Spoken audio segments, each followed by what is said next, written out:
Olá, meu amigo, olá, minha amiga. Está começando o seu programa Cidade na Rede. O nosso encontro semanal sempre com assuntos dos mais diversos. Vamos conversar com grandes profissionais das mais diversas áreas. A convidada desta semana, psicologia. Bom assunto, não? Estou recebendo aqui nos nossos estúdios Carolina Usca, doutora Carol, a Carol. Tudo bem, Carol? Que bom tê-la aqui para falar um pouquinho sobre psicologia. Eu que agradeço o convite, sempre muito bom estar aqui para conversar com vocês. A gente tem diversos assuntos para falar, Carol. Eu queria entrar nesse momento, principalmente, em relação às crianças, porque muita gente tem me comentado que cada vez mais as crianças têm procurado uma ajuda psicológica. E até para a gente antecipar qualquer juízo de valor por parte das pessoas, deixar muito claro que uma orientação psicológica não significa absolutamente nenhum distúrbio, muito pelo contrário. É até um trabalho de prevenção e orientação, não, Carol? É isso mesmo, né? Assim, a psicologia vem para estar trazendo sempre um autoconhecimento, para a gente poder estar conhecendo um pouquinho as nossas emoções, né? Saber como está lidando com os sentimentos que afloram, né? E isso em qualquer idade, né? Pode ser desde as crianças até os adultos. E como é que foi a sua entrada na psicologia? Por que você decidiu essa área? Olha, te confesso que foi meio por acaso, né? Assim, eu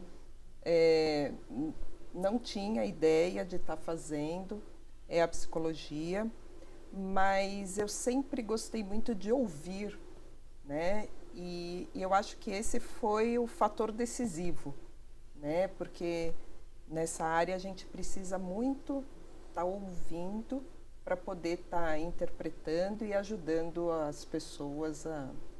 Essa coisa do ouvir é interessante a gente falar pelo seguinte, porque principalmente nos dias de hoje as pessoas ouvem muito pouco, como escrevem muito pouco, tudo é muito rápido, tudo precisa ser muito dinâmico e no seu caso, muito mais do que ouvir, é saber interpretar até pela quantidade de palavras, né? Porque tem gente que fala muito rápido e você precisa, teoricamente, dar um diagnóstico. A pessoa que desabafa, tudo isso também faz parte desse processo de entender as pessoas? Sem dúvida faz parte, né? Geralmente pessoas que falam muito rápido, que pensam muito rápido, que está sempre num ritmo muito acelerado, acaba desenvolvendo uma certa ansiedade e com isso todos os transtornos, né, de doenças, síndrome do pânico, né, algumas fobias, que acaba desenvolvendo por esse excesso de rapidez, né? Desse mundão louco que a gente vive, que todo mundo não tem tempo para nada. Falando em tempo, quanto tempo você já está nesta área especificamente? Já faz mais de 20 anos. Mais de 20 anos, você já conversou com muita gente, já ouviu muita gente. Acho que tem um fator que eu reputo assim, muito importante nesta área do psicólogo, que é saber separar, absorver até o momento profissional o problema ou a situação alheia, porque senão você também vai ter, sei lá, talvez um problema no futuro, eu imagino. Porque eu falei, poxa, não é possível que o psicólogo recebe uma carga tão grande, eu penso como jornalista que já tive que cobrir de repente eventos ruins, tragédias, mortes, e aquilo eu não posso levar para dentro da minha casa. Lógico que a gente sai muito chateado quando você sai ali, mas você de repente precisa mudar o cenário no próximo bloco para falar de outra coisa.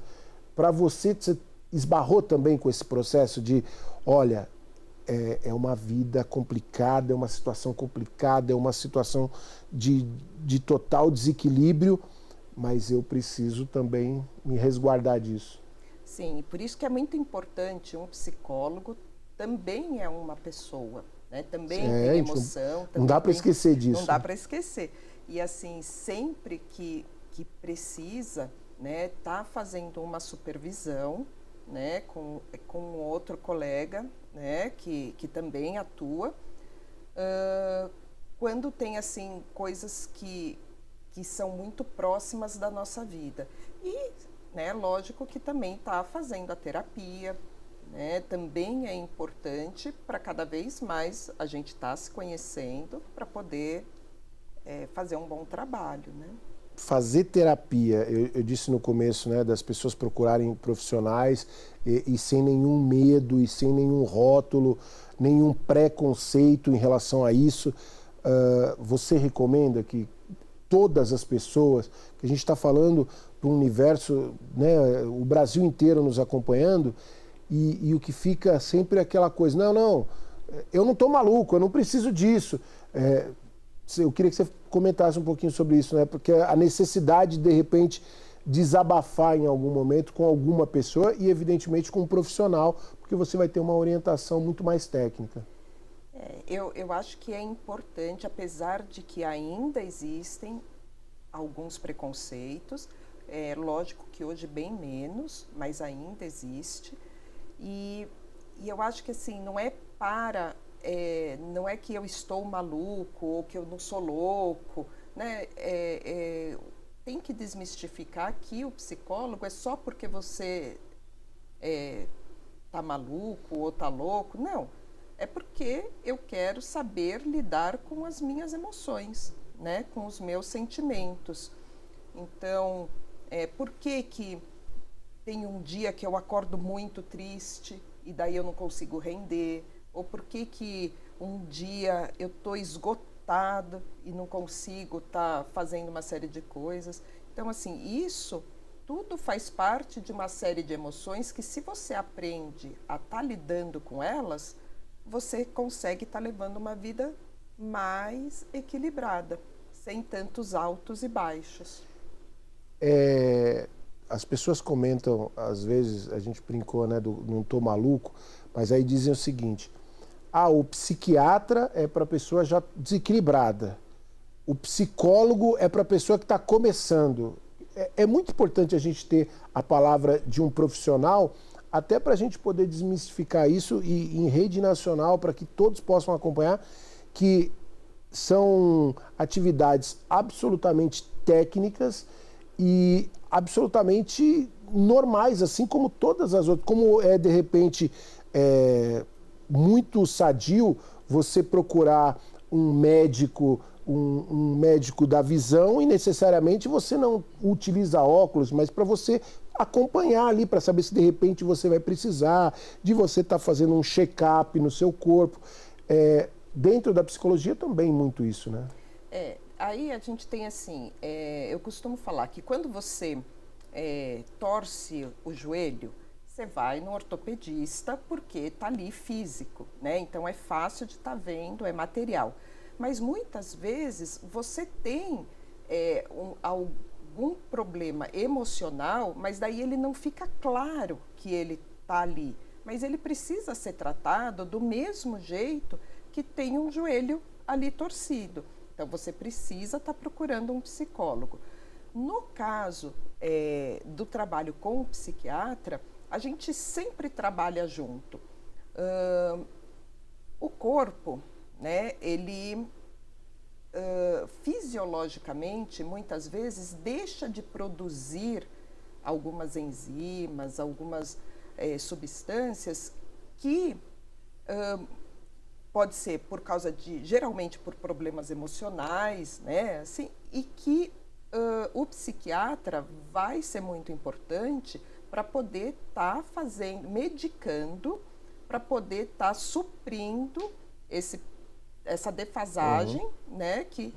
E junto com o psiquiatra, daí a gente vai trabalhando as emoções, eles vão fazer o reconhecimento desses sentimentos, para que o corpo sozinho aprenda a produzir outra vez o que foi bloqueado por causa de emoções. É um tratamento, efetivamente. Tratamento. Né? E tem uma coisa, a gente tem notado e acompanhado um número muito grande e um crescimento em relação à depressão. Eu estaria errado em achar que se houvesse uma cultura de terapia para as pessoas, já desde o período de adolescência, ali, talvez pré-adolescência, com 13, 14 anos, e isso seguisse ao longo da vida, como é uma rotina ir ao dentista, como é uma rotina ir fazer um check-up, as pessoas, a gente teria um número muito menor de pessoas depressivas? Sim, sem dúvida. Sem dúvida. Eu acho que hoje, além da terapia tradicional, né, que a gente tem as terapias complementares, que também podem ser usadas auxiliando casos de depressão, ansiedade, né? Então, são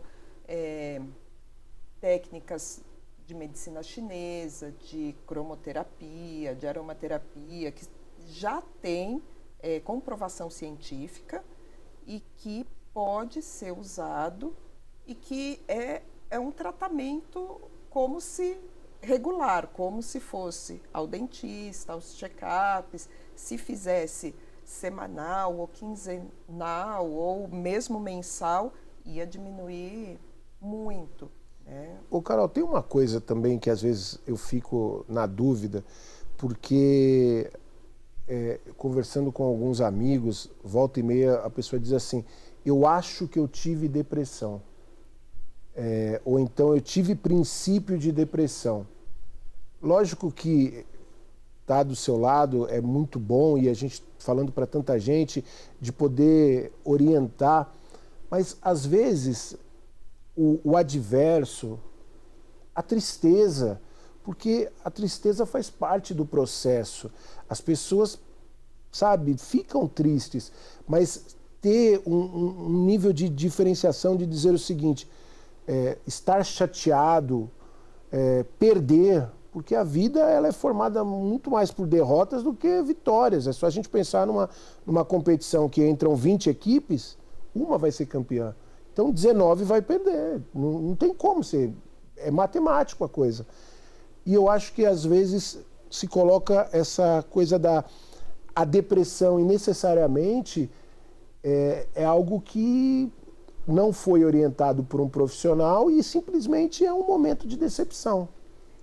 Sem dúvida, sem contar que a palavra depressão, ela está sendo usada para justificar qualquer tristeza. Sim.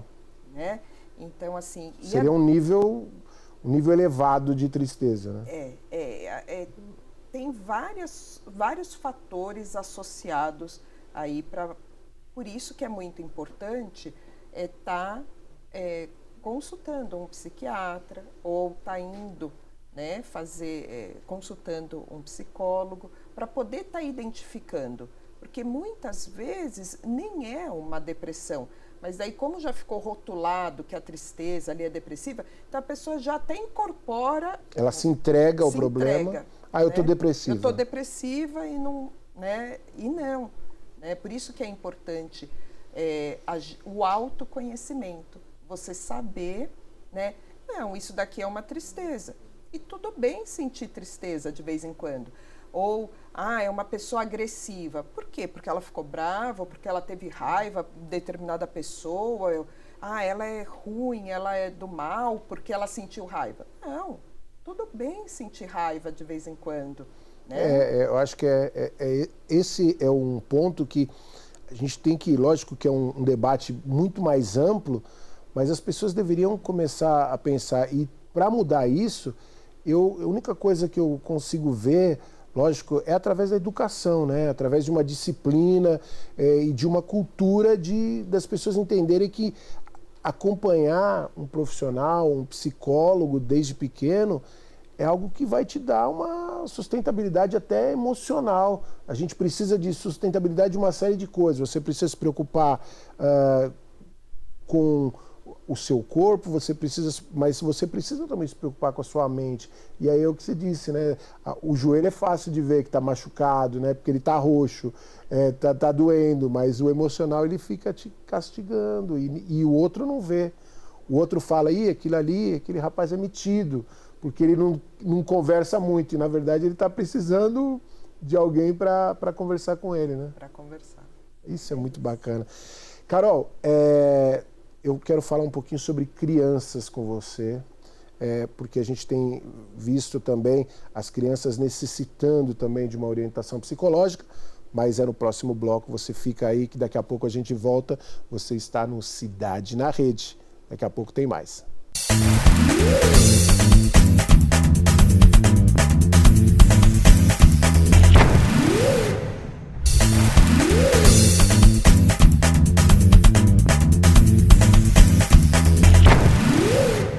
Legal, voltando ao programa Cidade na Rede, o nosso encontro semanal, hoje recebendo Carolina Usca, psicóloga, batendo um papo muito agradável aqui com a gente.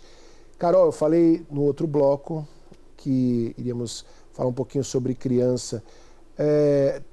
As crianças hoje ficam cada vez mais nervosas, e aí a gente tem N fatores, desde os tempos que são outros, o acesso à informação, que tem muita coisa, as crianças talvez não tenham a mesma liberdade que tinham para realizar atividades. Como é que você vê tudo isso e como que você lida com tudo isso profissionalmente? Hoje, né, a infância realmente é muito diferente, né? Até é um motivo por um crescimento tão grande de crianças ansiosas, né? E eu acho que uma das coisas que é muito importante é a gente saber identificar, né? Então, assim, se é uma criança ansiosa mesmo. E como que a gente pode estar, né, identificando isso? Então, observando no dia a dia mesmo, né? A rotina do seu filho em casa,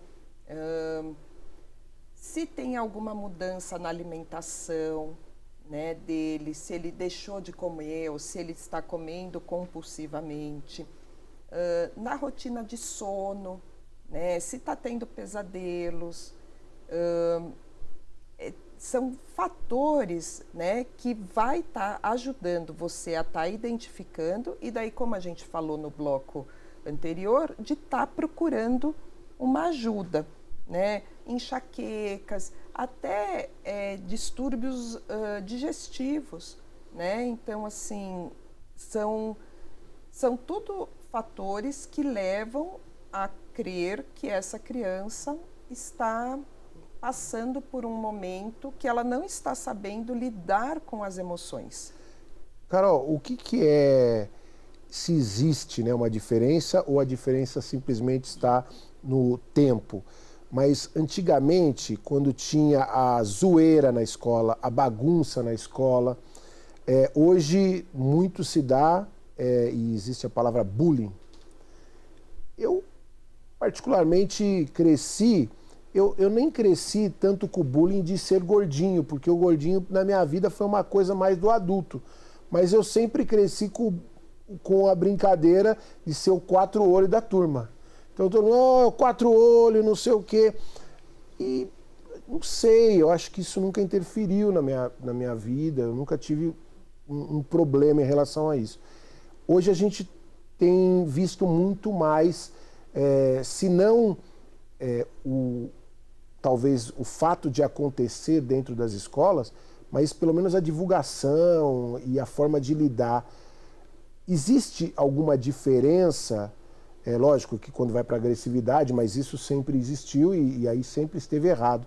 Mas em relação ao que acontecia antes e o que acontece hoje dentro das escolas? Eu acho que não é só dentro das escolas, né? De uma maneira geral, hoje existe uma cobrança muito grande pela perfeição, né? Então, assim, você precisa ser muito bom, e existe até por causa das redes sociais, né, ter um padrão, né, e que antigamente não existia tanto assim um rótulo de padrão. Existe, né, assim, de repente, a nível que nem você falou de gordinho, magrinho, existiam coisas assim mais gerais, mas assim, hoje eu acho que a grande diferença é porque você é cobrada uma perfeição muito grande. E isso acaba sendo até inconscientemente, é lógico, mas os pais, né? Os pais precisa ser o melhor, precisa ser perfeito, precisa ser mais. E até a nível de comparação, e isso não é uma coisa positiva, né? O filho precisa fazer aquilo, a menina precisa fazer aquilo, precisa ser melhor que a prima, precisa ser melhor do que a vizinha. Ou assim, minha filha com 6 meses já lê, sabe? Coisas assim. Eu ouço muito né? disso. Eu ouço. Então, assim, eu acho que isso é um fator que foi aparecendo e que agora está muito mais, né, o bullying está... Eu digo que aparente. Certas coisas são irreversíveis, para o bem e para o mal, mas com a evolução dos tempos, certas coisas não tem como a gente mudar. Não tem como chegar no dia de hoje e falar assim, criançada, vai brincar na rua. A gente tem muito mais carros, a gente tem a violência muito maior.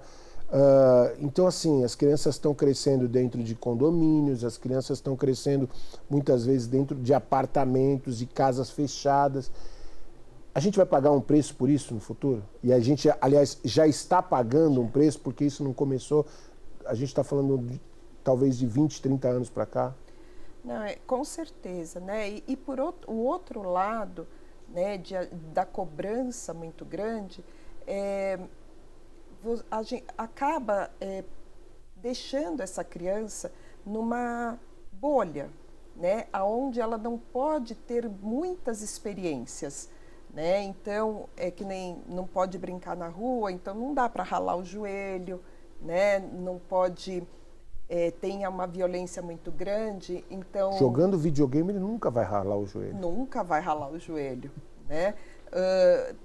Uma violência maior, você não acaba ela não pode sair muito, ela não pode se socializar muito, né? Então as dificuldades sociais, né, estão envolvidas. O não faz parte, né, da vida. Não. E aí é o grande problema. Essa criança, ela não está pronta para perder, né, para cair. Ela fica muito suscetível a sempre ter que estar intocável, né? E aí ela não sabe lidar com as frustrações, não sabe lidar com os medos, não sabe lidar com problemas. Ela não vai ali e resolve o problema, né? Então, quando você era chamado de 4 olhos, você estava ali, você estava seguro, você estava com a autoestima bem, você chegava ali e resolvia, tudo bem. E hoje não, como ela não pode passar por uma série de experiências, daí fica mais difícil de estar lidando socialmente com diferenças. Com um trabalho, principalmente nessa área psicológica, é possível a gente diminuir, já que em meio Sim. a novos tempos a gente fica muito, né, entregue não tem como voltar, tudo bem, mas tem como deixar isso pelo menos um paliativo? Sim, porque a partir do momento que você se conhece, sabe lidar bem com as suas emoções, você fica muito mais forte, né? Você fica muito mais seguro, você enfrenta os problemas que vêm. É o que eu falo, né? Assim, quando entra alguém no consultório, não vão sumir os problemas na hora que você sai, né, pela porta. Você não tem um remedinho ali e fala, tá tudo certo. Não tem um pozinho mágico que vai resolver tudo, mas você fica muito mais forte, você fica muito mais estável, você fica muito mais equilibrado, você se conhece para poder estar lidando com qualquer coisa. Né? Tem uma coisa que às vezes eu tenho a impressão que hoje, dentro da relação pais, crianças, o não, ele é muito mais visto assim como quase, poxa, um atestado de que não tem amor ali. Outro dia, lógico que há excessos e os excessos a gente condena, mas até o pessoal criminalizando a coisa da chinelada, enfim, é muito diferente. Lógico que eu não vou apoiar a violência, eu pelo menos sou um caso, assim, minha mãe nunca me deu um tapa, assim, apesar que ela fazia pior, porque eu via meus amigos que faziam as coisas erradas, eles tomavam, ia lá, a mãe dava chinelada, o pai dava cintada, dava 10 minutos, eles estavam na rua brincando de novo. Minha mãe não, minha mãe botava de castigo, eu ficava dentro de casa, eu falava, pô, não quer dar uma chineladinha e liberar? Porque eu preferia, e eu ficava lá. E ela ficava falando ainda, que era pior ainda, deixava eu sentado, olha, você não pode fazer isso 1 hora. Eu falei, não, chineladinha demorou 5 minutos. E, então, assim, mas não tem esse negócio hoje, assim, é muita zelo, e lógico que todo pai tem que amar muito seu filho, a mãe, mas às vezes há um exagero, e aí por conta disso a gente não consegue trazer aquilo que você disse em relação aos problemas da vida, porque eles virão de qualquer maneira? Não, é lógico que existe, né? O não é muito importante, né? Tem um amigo nosso que vivia falando, né, que antes ele chorar agora do que eu chorar daqui 10 anos. Sim. Né? Então, assim, é muito importante. O chorar, né, o estar triste, faz parte, que é o que a gente já falou, né? E tá tudo bem, né? E vai aprender a lidar com aquela frustração. E aí que você vai estar formando personalidade, aí que você vai estar formando caráter do teu filho, né? É com os nãos. Existem regras, a gente vive dentro de regras. E existem limites que precisam ser estabelecidos. E daí cada família estabelece o seu.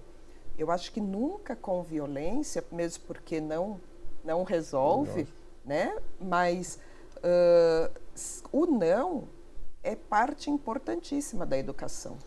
Hoje a gente tem noticiado, né, um crescimento muito grande das crianças com autismo. E volta e meia a gente também se depara com aquela informação, não é autismo. Ah, não, é mal educado. Ah, é mimado. É isso, é aquilo. Deixar muito claro que há uma diferença muito grande, né? Principalmente esse diagnóstico vazio que alguns tentam colocar, né? Não, sem dúvida, né? E eu acho que com o crescimento, né, da divulgação, né, de crianças com esses transtornos de desenvolvimento, existem cada vez mais profissionais especializados para estar fechando um diagnóstico, né? Então, é muito importante, se existe alguma dúvida, tá indo fazer, procurando um profissional para fechar um diagnóstico, porque a educação, né, como você vai estar lidando com uma criança que faz birra é muito diferente do que uma criança com autista, com algum transtorno de desenvolvimento. Mas há, de repente, esse elo, assim, infelizmente, hoje, existe. chega, de repente, no consultório, a mãe falando assim, ele é autista. E aí você fala, não, ele não é autista. Tipo, autista. Ou vice-versa, né? Ou a mãe falando assim, esse menino aqui, ele não me obedece, não sei o quê, eu não sei o que eu faço com ele. Eu falei, mãe, ele... Ainda existe esse problema para estar se identificando, né?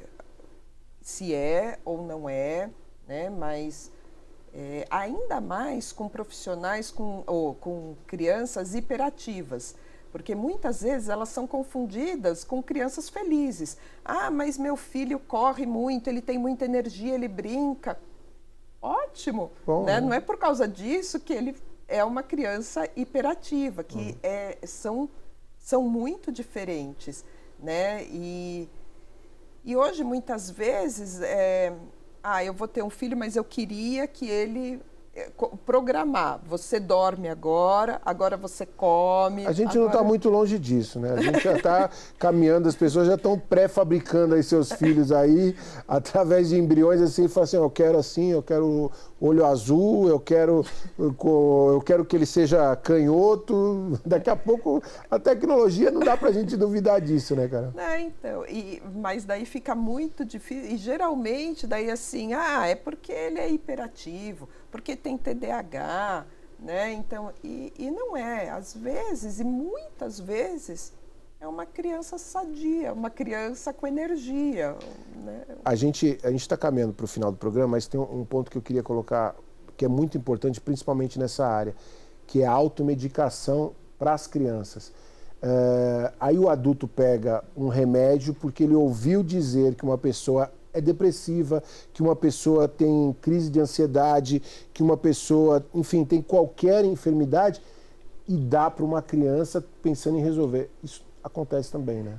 Acontece, mas isso é extremamente perigoso, e se eu puder estar assim, né, dando uma dica, primeiro identifica, procura um profissional, ouça, né, perceba, não tenha medo de ouvir, e ele vai te falar tudo, né, o que ele está sentindo, o que ele precisa, e daí a gente vai estar interpretando, mas nunca com medicação. Trabalha a respiração. Você está muito nervoso, uma criança que está chorando, está irritada, está muito nervosa, ouve o que ele tem para dizer, abraça, eu estou entendendo que você está irritado, né? O que eu posso fazer para te ajudar? Vamos respirar fundo, né? Os chazinhos de tempo da avó, um chazinho de camomila, né? Vamos tomar que acalmou. Agora me explica, né? O que te deixou Procura triste? Um profissional, né? Procura um profissional. Procura um profissional. Eu sempre falo isso porque eu dou um exemplo muito claro, que quando as pessoas começam com essa coisa assim, não, porque eu vi no Google, eu entrei no YouTube, aí eu falo assim, vem cá, meu amigo, você vai entrar no avião, aí chega o piloto e fala assim, não, eu sei pilotar, porque eu vi um tutorial no YouTube. Você entra no avião? Não, jamais. Falei, então por que você acha que você tem que fazer isso com a psicologia, enfim, com toda... Aí a pessoa fica aquela preocupação, ela se preocupa um pouco mais. Carol, queria te agradecer demais, desejar para você muita saúde, sucesso, e a casa sempre aberta para você. Obrigado aí por todos esses toques maravilhosos que você deu pra gente. Eu é que agradeço, e quando quiser temos vários temas para estar colocando em pauta. E, por favor, deixe suas redes sociais também para as pessoas que possam conhecer um pouco mais seu trabalho.